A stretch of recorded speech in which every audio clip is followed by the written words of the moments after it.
everybody, and welcome to the Lunch and Learn for October. We're talking about the 3 secrets to shrink your waist, and we're specifically going to talk about Thanksgiving meal, but it could be Christmas. In fact, this could be any meal, any time of the day. But because we have Thanksgiving coming up, and if you hear this after Thanksgiving, again, you can apply it to any meal during your day. So we want to think about when we're eating, how we can shrink our waistline instead of expanding it. So today we're going to talk about when it comes to eating, there is a certain way to eat that will help to shrink your waistline instead of expand it. When it comes to getting yourself ready while your dinner's in the oven, there's some things that you can do that will help to shrink your waistline instead of expand it. And then when it comes to cooking a meal, there's a certain way to do that that will help you to shrink your waistline instead of expand it. So while I'm talking, the participants in this Lunch and Learn are writing down the answer to the question around what do they serve at their Thanksgiving meal. And I know for myself, when I do a Thanksgiving meal, it's very similar to my Christmas meal, and that I have definitely changed some of the things that I've done over the years, and I'm going to share that with you. And again, a lot of these principles that we're talking about today, you can apply to every single meal.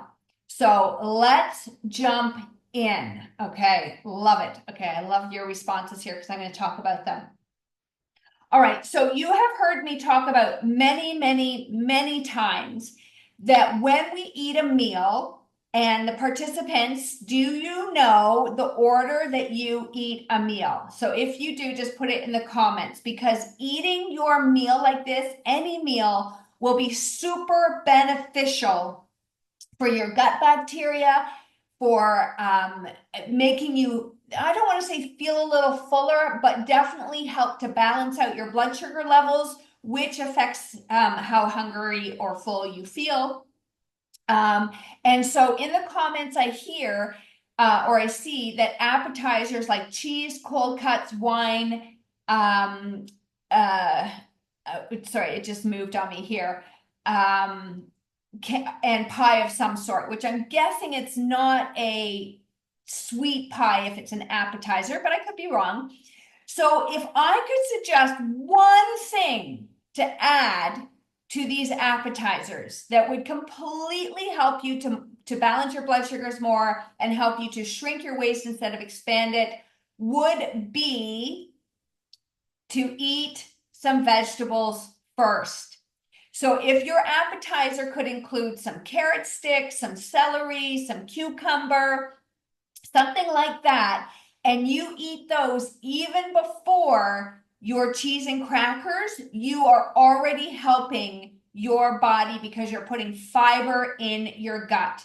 So that is one super simple change that you can make, is to put fiber first.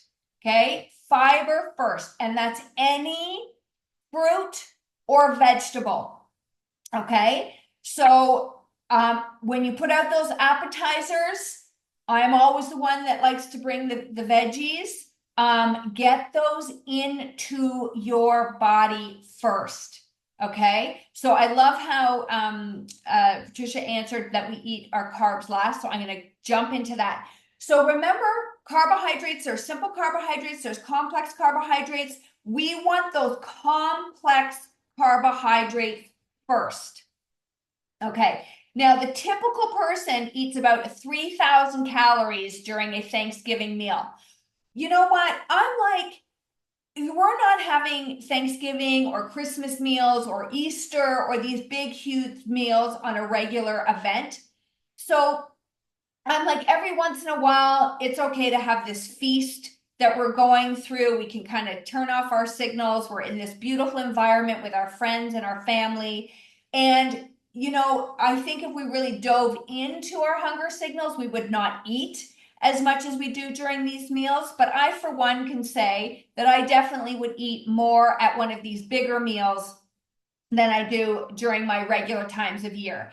And this is also really important because it's not one meal that's going to expand or shrink your waist, but it's the habitual, your habits over time that are going to expand or shrink your waist. So just adding that fiber first is going to be very beneficial. All right. So if you have some appetizers, we are going to add in some veggies. Now, say you don't have, and let's see, because I keep seeing wine pop up here. Say you are drinking wine, which does happen. Again, if you can get some of those vegetables in with the wine so that that wine just doesn't like impact your system on its own, that is beneficial. And I'm going to tell you one kind of sad statistic, but it's a reality. And I've had to wrap my head around this one a lot, and it has definitely changed my drinking habits because as my body has, gone through this menopausal adventure, I do not feel as good as I used to when I drink. Like I definitely notice that it impacts my sleep. It can make me feel hot and sweaty. I can start to get rashy. So it really does not affect my body in the way I like. So I have slightly changed my drinking habits. But I will tell you that when you drink alcohol, it is a toxin in your body. And I know many of us don't want to hear this, but your body will stop all other processes in your body when it comes to digesting food to deal with the toxin of alcohol. Okay. So that is just a fact. And so I'm not saying I'm not going to drink at Thanksgiving, but I have absolutely 100% decreased my alcohol consumption.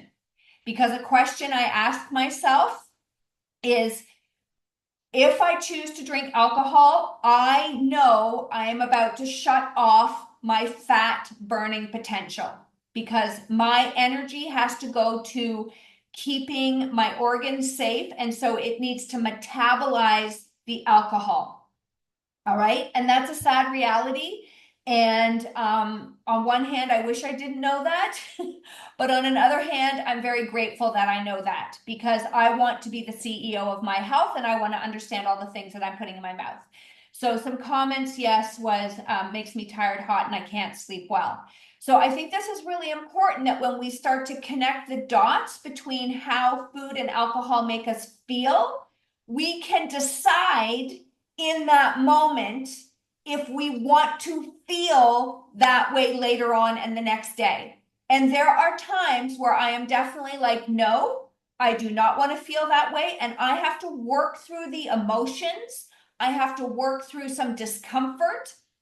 I have to actually, like, I can feel the discomfort in my body when everybody else is drinking and I choose not to. But what I do now is I think, how do I want to feel tomorrow? And I really lean into how do I want to feel tomorrow? Because I know for myself that one glass of wine leads to another glass of wine, leads to another glass of wine. Okay.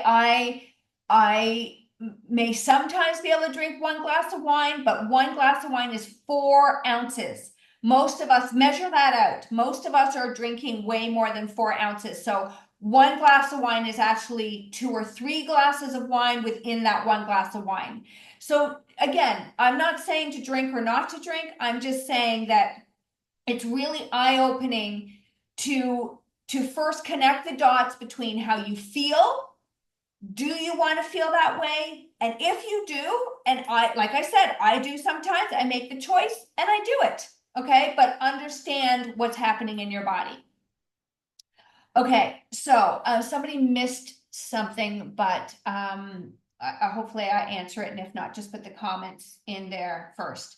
Okay. Or in the comment section. So eating your vegetables first. So when we come into our meal, so basically, if you have appetizers, put some veggies on there. Then if you want to go into the cheese and crackers, fine, great.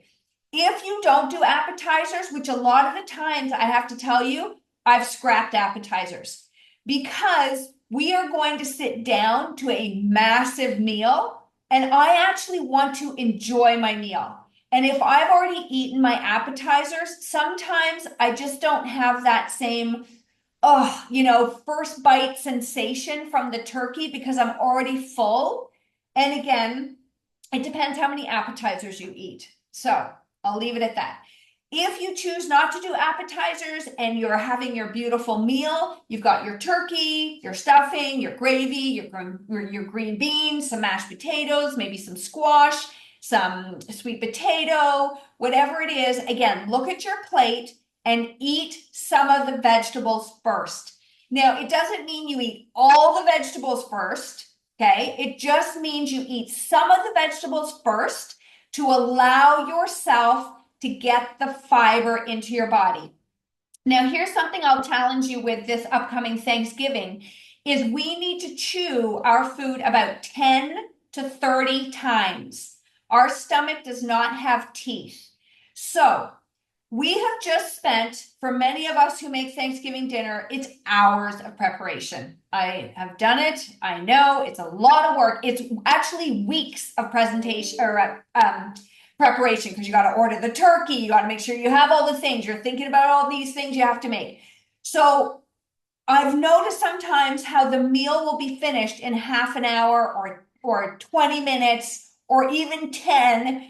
And I'm like, oh my gosh, all that work so fast. So how can we put the fork down in between bites? And I know for myself, this can be really challenging because it's so yummy. It's so tasty. But again, any meal, if we can actually put food in our mouth, put our knife and fork down, chew the food, and then put more food in instead of just shoving and not paying attention. So that is another really fascinating experiment, observation about yourself when you are eating meals to lengthen the time that you're eating, to chew the food that you're eating, to put your knife and fork down, to finish the mouthful before you shove more food in. And I notice I am a food shover. I will chew, chew, chew, and before I have nothing in my mouth, I will put more food in my mouth. So until you study yourself, sometimes you don't even aware that you're doing some of these things. Okay, so we want the fiber first. We want to chew our meal. And I'm also going to just throw in here, I've been doing a lot of study about GLP-1, which is the hormone that is in Ozempic and a lot of these weight loss drugs. And in our bodies, we can produce GLP-1 naturally. And those two things that I just told you help to produce GLP-1 naturally in your body, which is fascinating. And it's something we've really been talking about in my Midlife Reboot program. Okay, so we want fiber first. We want to chew our food. Okay, then you can go into protein. So that would be your turkey. And then you can have some stuffing and mashed potatoes. Again, you don't have to eat all the vegetables and then all the turkey and then all the stuffing. You just want to eat some vegetables first, have some protein second, and then continue to eat your meal. Does that make sense, everybody? Okay, so adopt those strategies, and Thanksgiving is a couple of weeks from now, but adopt those strategies and start practicing now. Again, that's what we do a lot in our Midlife Reboot. We take principles and then we practice them, and we practice. So if you practice putting your fork down now, you will be better prepared for Thanksgiving. If you practice having some vegetables now, it will become second nature. So many of my clients that I work with privately and in my Midlife Reboot, we have adopted these new behaviors where we just don't even think about them anymore. Okay, so that's what we want to start to do, because it's about a lifestyle, not a diet. Okay, so does anybody have any questions about that? If you do, just put them in the comments, and then I'm going to talk about, I'm going to talk about when we're getting ourselves ready at the end. I'm going to talk about cooking our meal. Okay, so think about any traditions that you have. So one of the traditions that many of my friends talk about having is when they cook a meal, they will take sweet potatoes, which are already sweet enough, but then they'll put a brown sugar nut topping on the top. Okay, so if I can pull this up here, you won't see it, but I'm going to pull it up here, where we talk about a sweet potato casserole. Okay, and what you do is when you put the sugar and the candied pecans, and I can't even fathom putting mushroom or marshmallows on here, but some people do. Okay. It boosts the added sugar up to 33 grams of added sugar on there. And that is so much sugar. Okay. So can you just look at some of the recipes that you are making and save the sugar for dessert? Okay. And just serve some sweet potatoes. And maybe just throw some pecans on top. They don't have to be sweet. They don't have to have brown sugar rolled in them. Okay. So that is just one way where you can really drop. I'm not huge on calories, but you can drop some calories. You can drop some sugar. You can drop the carbohydrate load a little bit just by looking at where we're putting in added sugar. So something, I would take your sweet potato casserole and instead you could sprinkle some pecans on top, some globs of butter so you have some healthy fat, not margarine, not any seed oils, right? Some good healthy butter, some pecans, and then some cinnamon. Okay. And then just let the sugar go. Try to reduce the sugar in what you're cooking. So cranberries are another one, right? The cranberries that you buy in the store have 22 grams of added sugar in them. And it's usually sweetened with high fructose corn syrup or corn syrup, which our body does not like. Okay. So again, that can be very traditional. Perhaps make your own this year where you can put in like freshly squeeze some orange into there. Maybe add some cinnamon, some nutmeg, some orange zest, and just, they're supposed to be tart. So this is another thing we've been talking about in my Midlife Reboot program, but we have a lot of sensors on our tongue: sweet, sour, bitter, umami. I can't think of the other one right now, but we are really overtraining our sweet taste buds. And so cranberries are sour. They're supposed to be sour. Have some sour on the plate without adding extra sugar onto them. And sour, again, when we start to eat more sour food, more bitter food, it also naturally starts to produce this GLP-1 in our gut. So if you can forego your usual sugary cranberry dish, that would be great. Okay, and then a lot of people, even with meats, we're putting sugar on our meat. Okay, some of them do brines with like brown sugar and Coca-Cola and all this kind of stuff. Get some herbs. Okay, so when you're looking at meats, add some rosemary, some thyme, some sage, garlic. Actually, I don't put garlic on my turkey, but get into those fall herbs, which are super, super powerful. Herbs are just powerful nutrients. So think about putting those on your turkey. And again, for every standard meal, again, how can we take some of those sugars out of our standard meal? There is so much added sugar these days. So is that helpful for some suggestions about just general eating and your Thanksgiving meal? All right, so we've talked about the cooking part of it. And another great thing about the cooking part of it is to embrace the family and the festivities around you and to really honor this meal. And I've really let go of any guilt around food. Like I shouldn't be eating this or I shouldn't have seconds. Just go for it. If you shouldn't have it, don't do it. Okay. If you decide to do it, embrace it, taste it, enjoy it, and then you move on. Okay. We don't need to have those feelings about shouldn't. All right. So the last thing is when we're making this meal, and say, we put the turkey in the oven, and this is not me, by the way, because I'm usually have my cooking clothes, and like 3 seconds before the meal starts, I might go and change because I don't want to get my nice clothes dirty. But but if you are somebody who likes to put on makeup, do your hair, and those kind of things. I want to talk about obesegens for a moment here, because these are substances. Oh my gosh, I had a tooth pulled, and I'm learning how to talk with a gaping hole in my mouth here. But obesegens are a class of chemicals, okay? And unfortunately, they are wreaking havoc, and they're invisible. And so they are from the simplest of things, where our food is sprayed with pesticides. All right. So if you can support your local farmer, if you have a garden, if you know where your food is coming from, you already are reducing your level of obesegens. Now, say you're getting ready and you're putting makeup on your face and you're spraying your hair with hairspray. God, I haven't done that since I was like 20. But anyway, yes, I will, Maggie.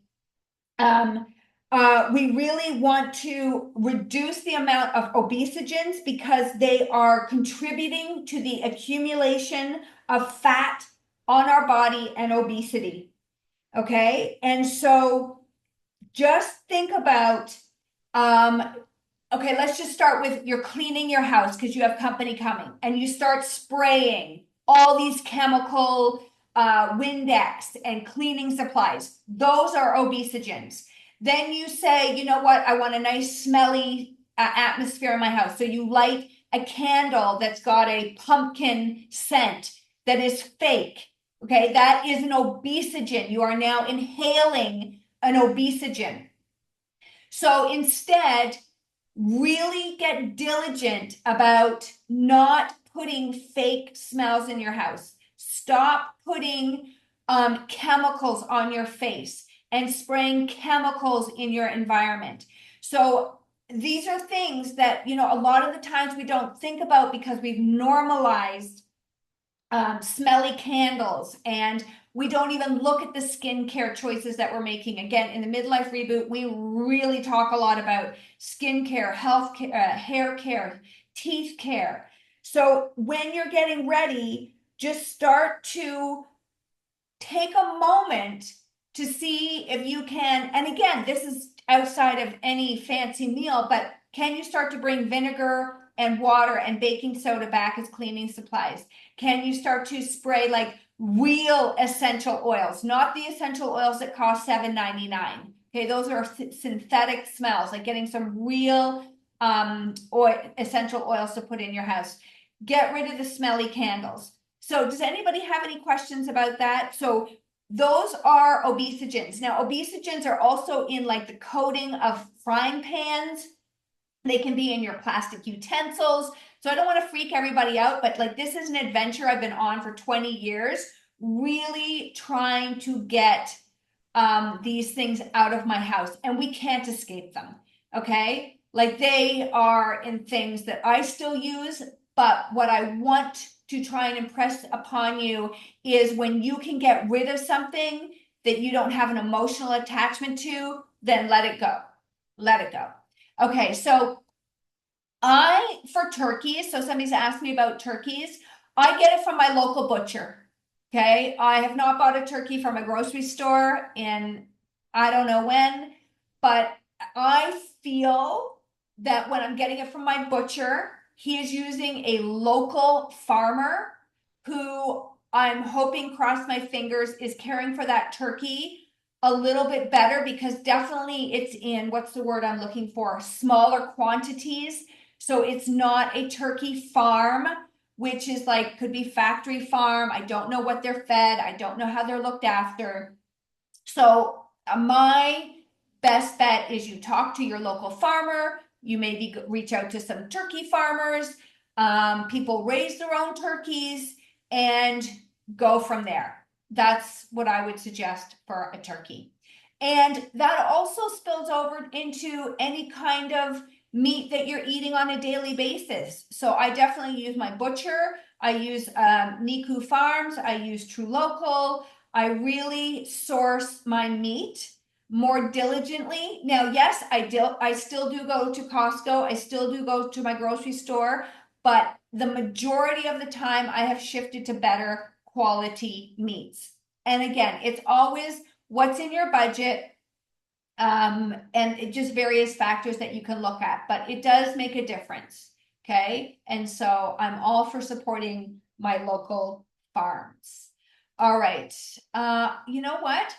I'm going to answer that question off air because then I can ask you more about it. And I would say I honestly don't know how much a turkey costs at a grocery store. I have no idea. Because I've always just gotten my turkey from a butcher. But I know that somebody just in here said it's expensive.